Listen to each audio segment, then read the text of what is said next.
Let's talk herd.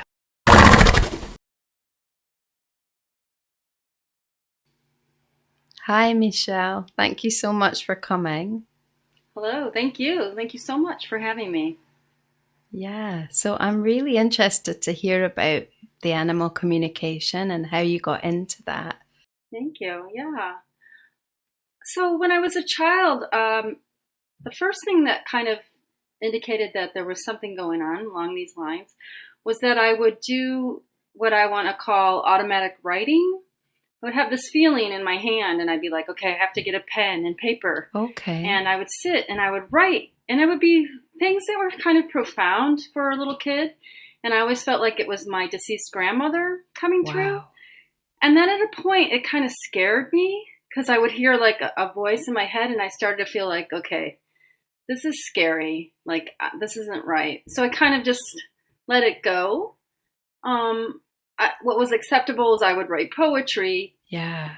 and it felt different because I wouldn't hear a voice, and that was acceptable. So I feel like that was like the first indication of spirit. Yeah. And yeah, and then I always had close relationships with the animals when I was growing up. And I'd say my first sort of mystical experience was as a child, probably around 11 with my horse. And I had a distinctly mystical experience with him. And it sort of just, I wasn't afraid of that. I just sort of okay, well, that's interesting. And then I would have experiences as life went on where I would hear an animal speak, but I don't know, I didn't kind of connect the dots. I would just sort of go, okay. And I wouldn't say, hey, I just heard this animal speak, because I felt so much like I wanted to be accepted. And I was fearful of being looked at like someone that was kind of crazy. So I really kind of just let it go. And then about 10 years ago, I was doing some dog walking for a friend of mine, and she hired a really famous pet psychic, Laura Stinchfield. And so she hired her. And so I'm in the room with her and the dog, and the dog says to Laura, tell Michele she should be doing this. Wow. And then the dog says it again, tell Michele, like really emphasizing it, she should be doing this. So then Laura gave me the name of her teacher, her original teacher. And I was like, okay.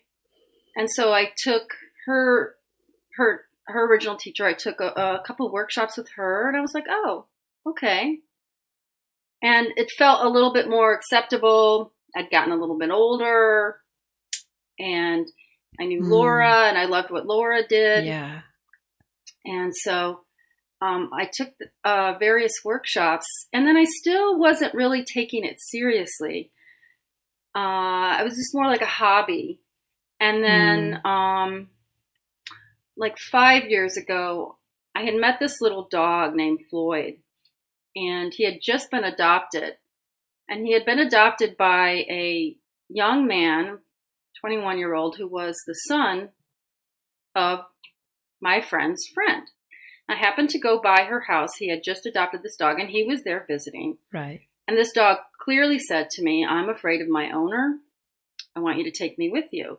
So I sat with that dog in the yard, and I sat in the sun with that dog, and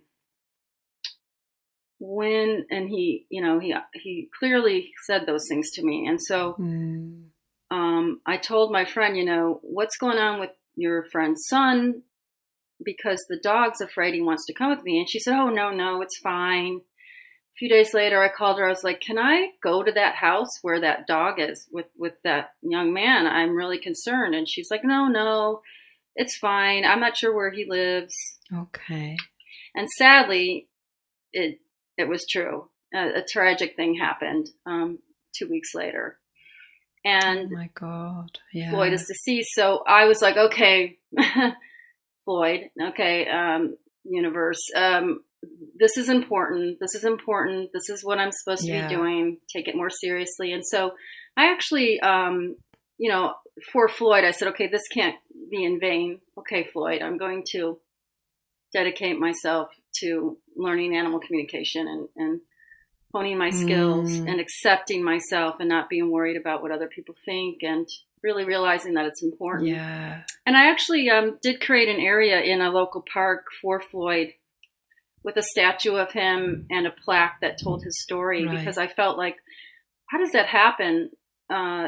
Do children, because Yeah. this kid was 21, do children not learn about that it's not okay to hurt animals? And so I thought, oh, a public place to say it's not okay would be good. So I created an area in a public Yeah. park that's a dog park with a Floyd's fountain, a fountain for dogs and people and children for drinking. And then people can buy tiles that say that they are for animal abuse prevention and education, tiles with their dog or Mm, horse or whatever animal's print on it on this wall. So it's this beautiful area. mm, And actually, that's lovely. the kids that go to the summer camp there have to go and be in that area and learn about child abuse prevention and education. And so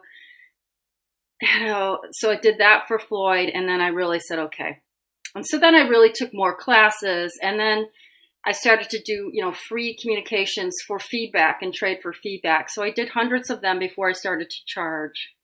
And Mm, so the last few yeah. years, I've been saying, okay, I'm charging now. I'm a professional, and I've learned so much. I mean, I've learned from the people, obviously, that I've taken classes from, because there's animal communicators, obviously, they've been doing this for decades, that will teach Yeah. sometimes. Yeah. And, but mostly I've learned from the animals. And I have tended to do a lot of horses because I work with horses at rescues. I do some holistic treatments with horses. And so I work with them that way. And so I tend to have a lot of horse communications. And yeah, so now I just Yeah. feel like, I'm 62 now, so now I don't care what people think. I'll tell everyone that I do it now. This is who I am, and this is who I want to be, and this is who I want to continue to be. Yeah.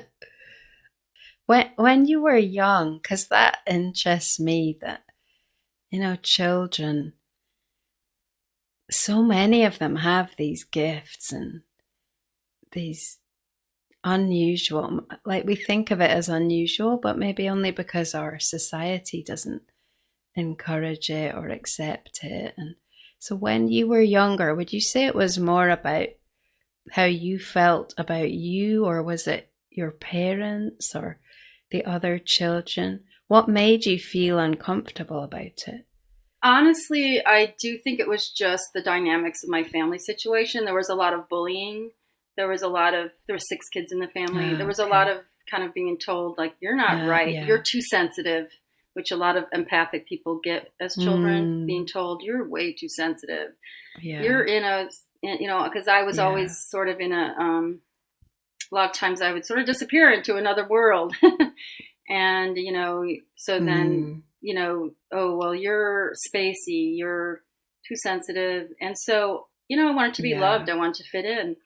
I will say, though, what's interesting about my childhood is that although we grew up Catholic, we lived close to a place called Lilydale, Right. which you may know of. It's a spiritualist community that's all over the world. We would go after my mom started having, like, her mom pass away and relatives pass away. We would Yeah. go and get, hire them as mediums.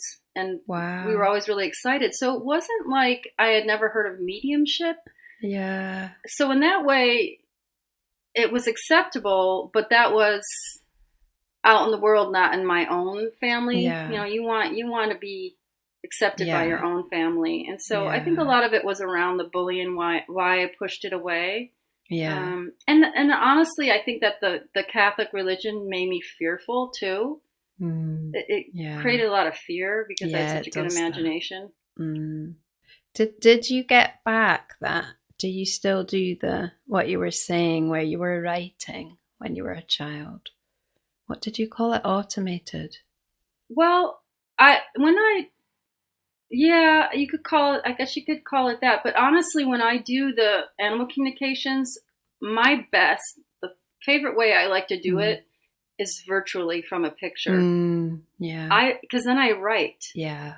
So I'm hearing it, I'm feeling it, I'm sensing it, and Yeah. I'm writing, and I just go. Yeah. as compared to having the animal right in front of me. That's something that I love always growing, and that's something I want to grow more into, so that I feel more comfortable not having to write, but to actually just do stream of consciousness talking. So some animal communicators, they'll just talk. They don't even want to write, but I want to write. So I feel that may be part of what that was, if you want to call it automatic writing. For sure, as a kid, I feel like it was automatic writing. But now it's the stream of consciousness, the connection, the telepathic connection with the animal. I like comes out in words, writing to describe what I'm experiencing with them. Yeah, I don't think it really matters how you connect like that. I think it's just, I think it's fascinating how different people have got different ways of engaging with the energy. And I don't think there really is one way. I think so too. So when you say that you did a lot of classes and you kind of learned, what would you say the main thing was it mostly just to become, to reach a meditative state, or what would you say the classes were about really? I would say that is the main, to get out of your own way. That is the main message in any class, is to obviously get out of your own way, as you said, and to sit and quiet. And then, there's teachers that will get into things like how to communicate as like to have effective questioning, how to get more out of it by asking the right questions, forming them the right way, such as like if you're a preschool teacher, you talk to your children in a certain way that are in your school, and then you get more from them. So there are teachers that kind of get into that part of it.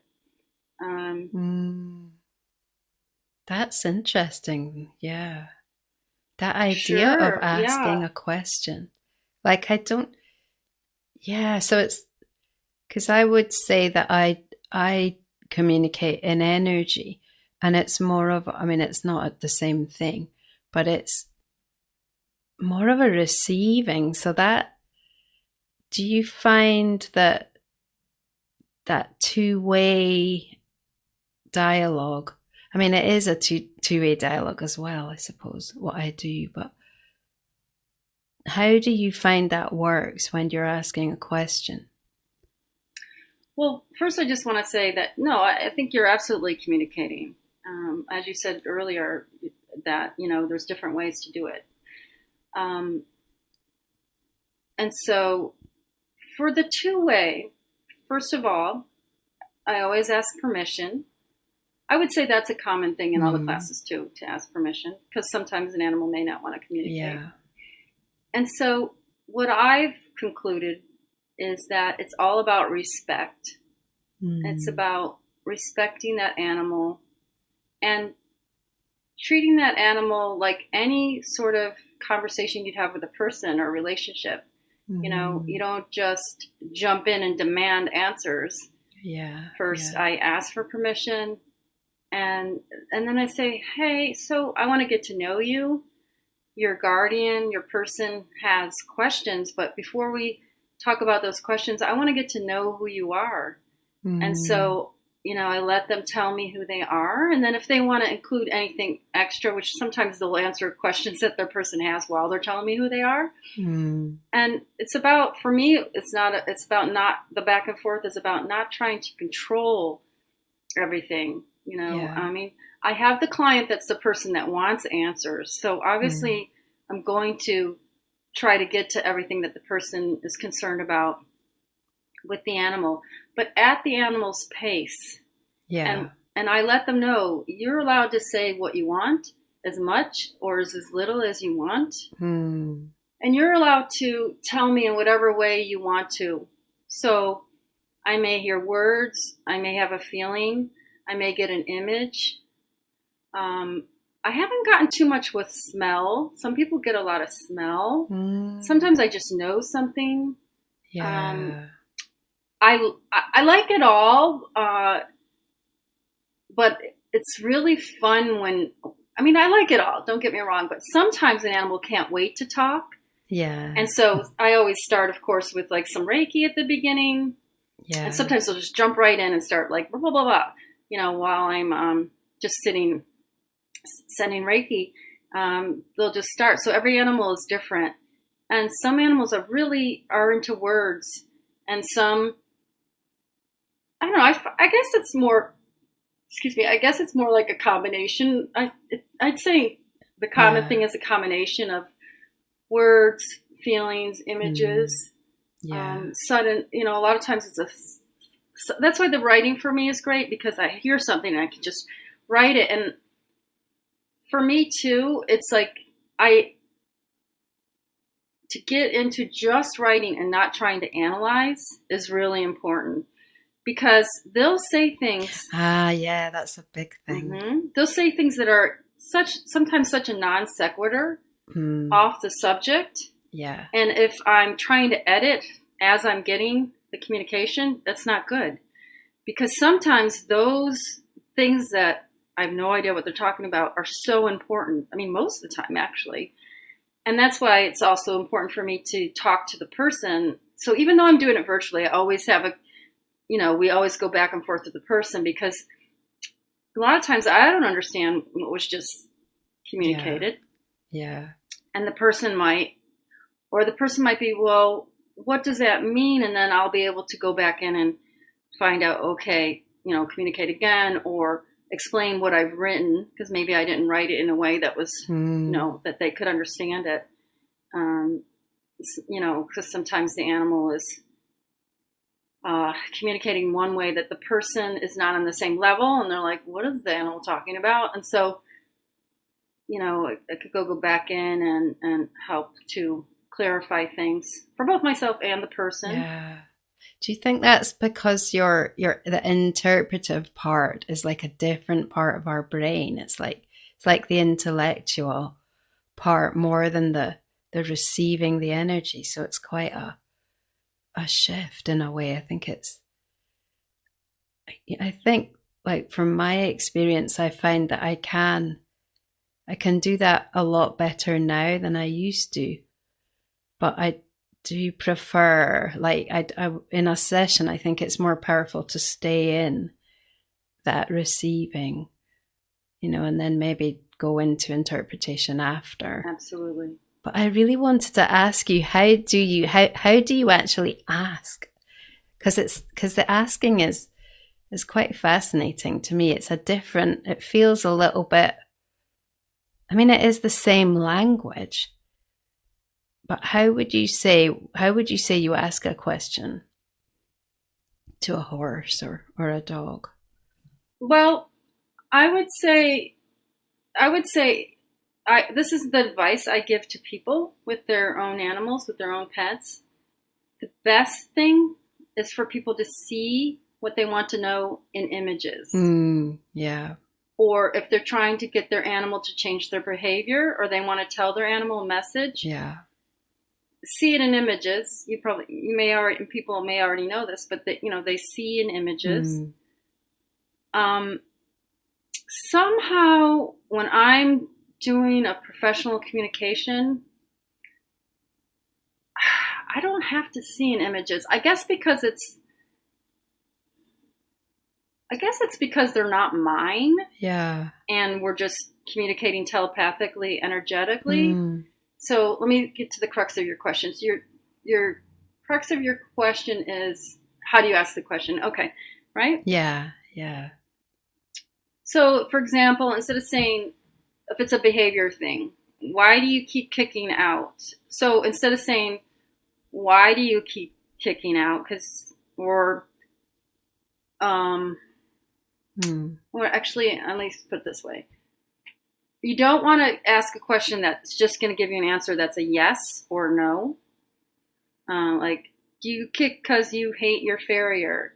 And then they might say yes or no. And then that's it. So Yeah. you might say instead, what is it that you're feeling when the farrier is there? or what is it that you're feeling when the farrier kicks you, or when you want to kick the Yeah. farrier. Okay. So more shaping it like that. Otherwise, the conversation may not go very far. And are you just asking in your mind?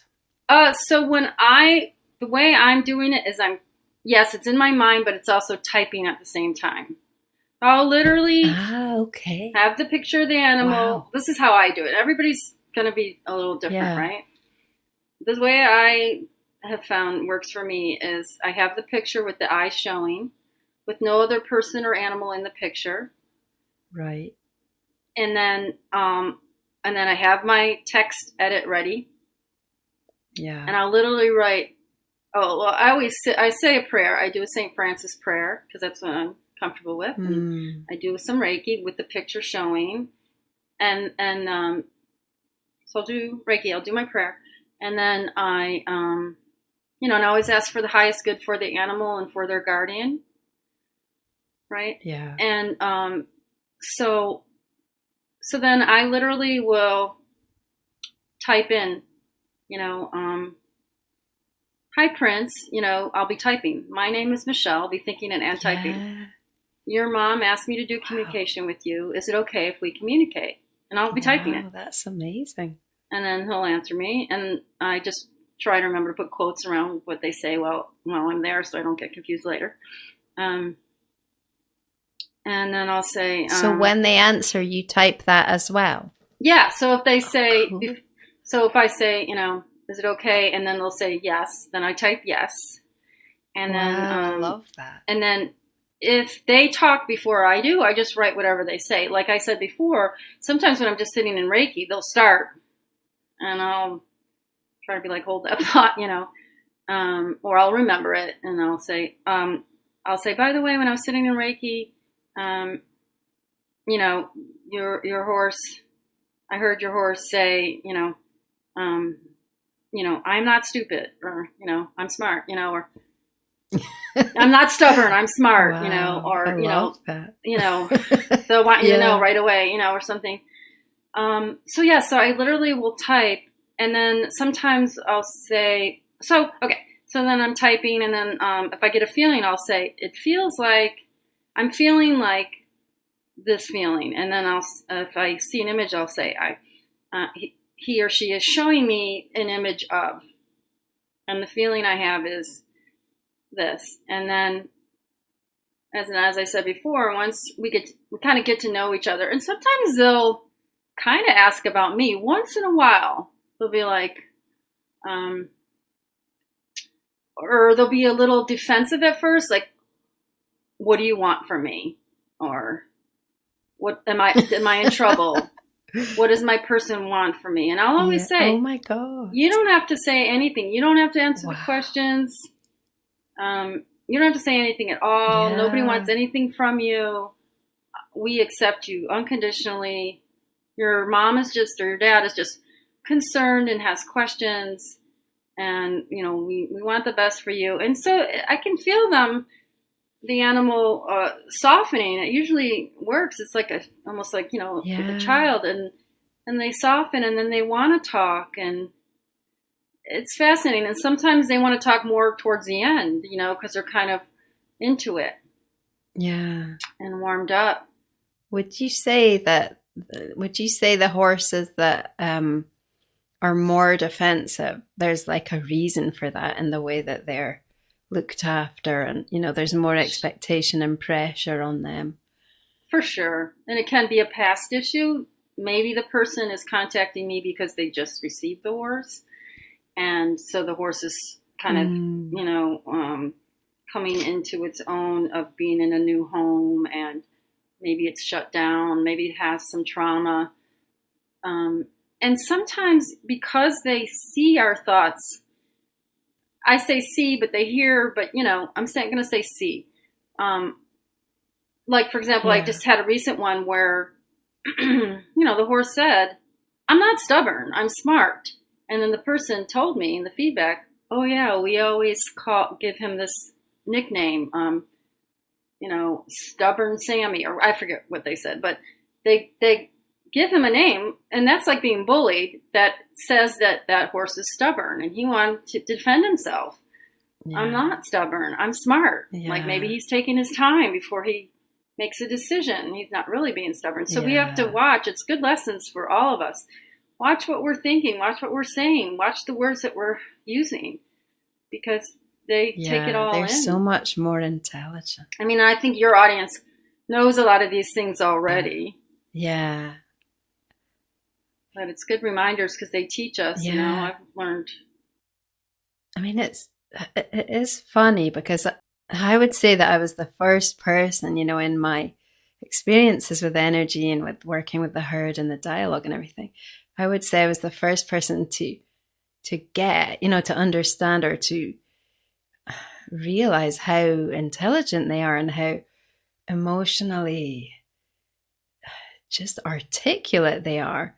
Yet, I have to say, when I look at the people, there's a trend now for I don't know if you know about this, but people with buttons with their dogs and they communicate with buttons, and some cats do this as well.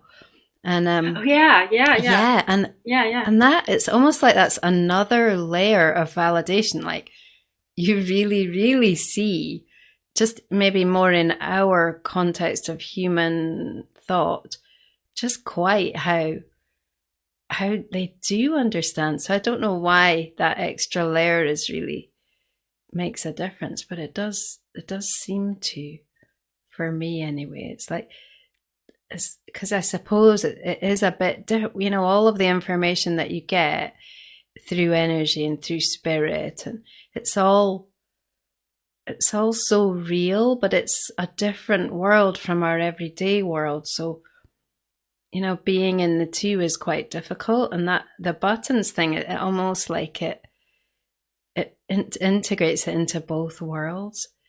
And I think it shows everybody. So it must be, yeah, I mean, it must be making a big difference. Yeah, and the fact that words matter, so we have this whole conversation in general about bullying, which is why I did that, besides Floyd passing away in that terrible way, but I wanted to get over the idea that Yeah. bullying is not okay, whether it's with animals or anyone. So Mm, that that technology of them having the buttons with the mm, words, I mean, that's also yeah. showing us, yeah, words matter. Yeah. They know our words. Yeah. And I suppose they're in that context, they're learning more our way of communicating than we're learning theirs.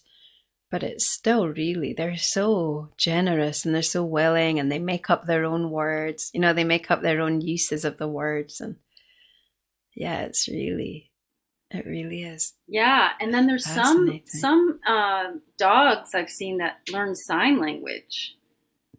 You Yes, know. that's true. Like Coco the gorilla as well. Did you see Coco the gorilla? Oh, you're right. Oh, you're right. Yeah, yeah, she did sign language.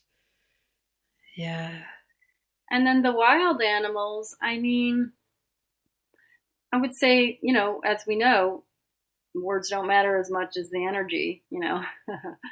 mm, Right. So they probably don't even want to be in that world of the buttons, or yeah, they don't have yeah. to. It's going to be interesting to see where the buttons go, because it does add. It's almost like you're giving, and it's the same with when you start giving horses more choice about things. It's it's almost like you're having to change everything then, because if you give dogs buttons and they start asking and they start talking, then you have to make the choice to listen to that. You can't just kind of go backwards. So it's more of an Well, effort. same with animal communication. Yeah, absolutely. That's true. Yeah, the same with animal communication. I mean, you can pay someone for an animal communication and then not listen to anything that was said Yeah. and carry on in the way you want instead of what the animal requested. I mean, that does happen. Yeah, that's true. Um, So do you have your own animals that you talk to? so right now, I'm a renter and I live in Santa Barbara, and it's not responsible for me to have a Right. pet because of the rent situation. So instead, I have my grandson, my daughter's dog. She doesn't care about being a renter. Okay. I'm just I can't. I've given away in the past. I was a single mom, and I had to give away a couple cats to move into a less expensive place, and it was so traumatic. I never want to do that again. So instead, what I do is I do pet sitting. So I always have an animal, a lot of times in my house, and then I volunteer at two Yeah. horse rescues. I had leased a horse for a while, and then sadly he did pass away. So I had a deep relationship with him, and still do Yeah. in spirit. But I volunteer at two horse rescues, and then I do equine Hanna Somatics, and I do canine Hanna Somatics. And so Wow. that gets me Yeah. around animals and touching them and having relationships with them. Um, I Yeah. find that, like, even with my grandson, I find that for me, it's more challenging to communicate with an animal that I'm super close to. In general, Yeah. if Yeah. there's I don't know, I feel like sometimes there's more of an agenda and there's more of an emotional um, expectation. Mm. You know, Yeah. there's more of an attachment kind of thing. So, and not everybody's like that, but that does animal communication. But I find it's a little bit. But I'm starting to, I'm always growing and changing, so I'm starting to learn to let go of that and get Mm. out of my own way with the animals that I'm closest to, like my grandson dog. I'm learning not to. But that can be, just so people know, that can be a thing where it's a little bit more challenging with your own animal.